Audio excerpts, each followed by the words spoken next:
Vyšegrad.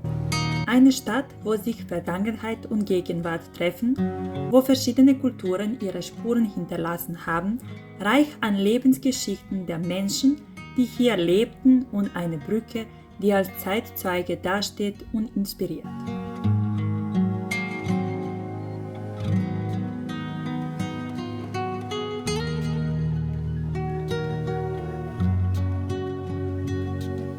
Seit dem Jahr 2007 steht die Mehmet Paša Sokolović Brücke in Vyšegrad, Bosnien, unter dem Schutz von UNESCO als Weltkulturerbe.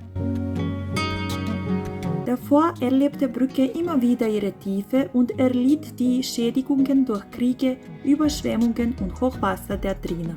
Die Brücke wurde mehrmals restauriert und renoviert und steht da trotz allem seit dem 16. Jahrhundert als ein Symbol für die Geschichte und Kultur dieser Umgebung. Der Schriftsteller Ivo Andrić hat für seinen Roman Die Brücke über die Drina im Jahr 1961 den Nobelpreis für Literatur gewonnen und so wurde die Brücke weltberühmt.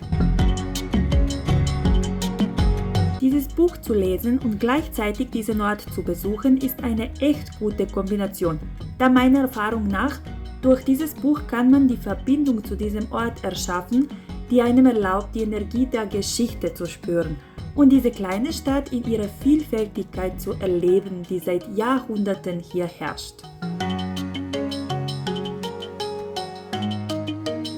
In der Nähe der Brücke befindet sich auch das Mehmet Paša Sokolović Denkmal. Der Großvezier Mehmet Paša Sokolović, dem das Bauen der Brücke über Drina und auch noch einigen wichtigen Bauwerke zu danken ist.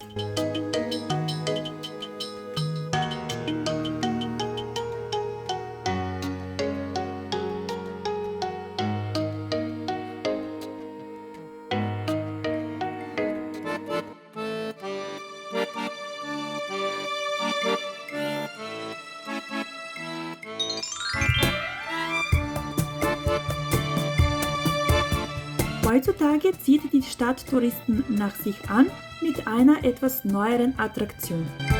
Nämlich wurde hier vor etwa 10 Jahren eine Anlage gebaut auf der Halbinsel zwischen Flüssen Drina und Rsav, Andrićstadt oder Steinstadt.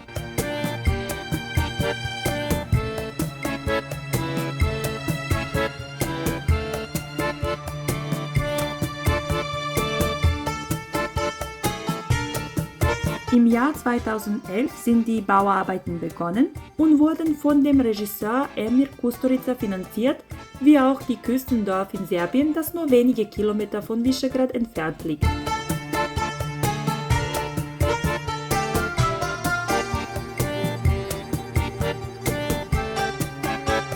Dieses kleine Teil der Stadt wurde vom Nobelpreisträger und seinem Roman inspiriert und zeigt, wie Vyšegrad aussehen sollte nach all den Einflüssen, die hier in der Vergangenheit herrschten.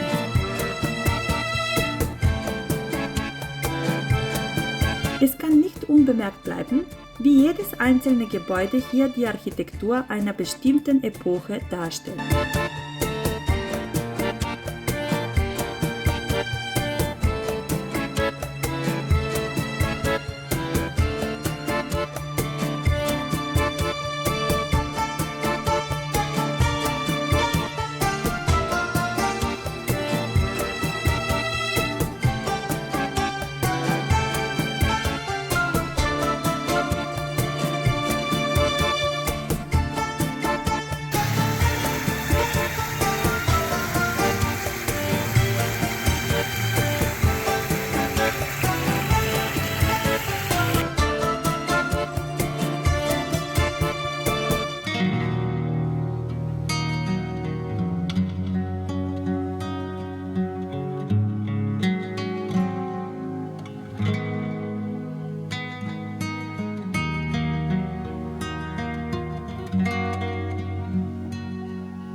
Und wenn wir schon in Bosnien sind, müssen wir nicht viel nachdenken, was wir essen sollen. Natürlich leckere Cevapcici.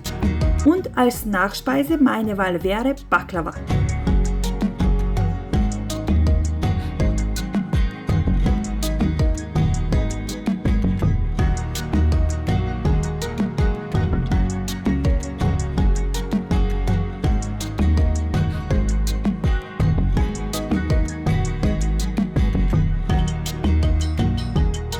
Auf dem Weg von Visegrad nach Serbien liegt in einem Dorf gleich neben der Straße ein Kloster aus dem 14. Jahrhundert, das nur schwierig unbemerkt bleibt. Dobrun.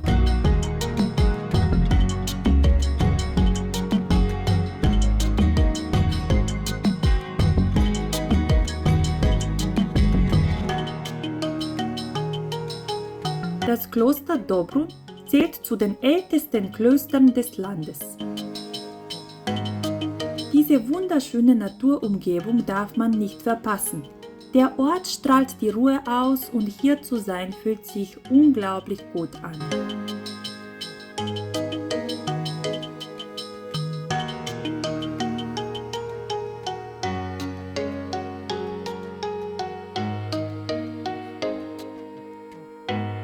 Bis zum Kloster könnt ihr auch mit einer historischen Bahn kommen, die heutzutage eine touristische Attraktion ist. Das ist eine Gebirgsbahn, die laut Wikipedia in der deutschsprachigen Literatur als Sharganbahn zu finden ist. In Serbischen heißt die Strecke Shargana Achter, da die Strecke einen Achter bildet. Der Zug hat die Reisende bis zum Jahr 1974 transportiert und erst im Jahr 1999 begannen die Rekonstruktionsarbeiten, damit die Bahn seit dem Jahr 2003 und heute noch für die touristischen Zwecken dienen kann. Hoffe, ich konnte euch ein bisschen von der Umgebung nahebringen. Ich bedanke mich fürs Zuschauen und freue mich auf das nächste Mal.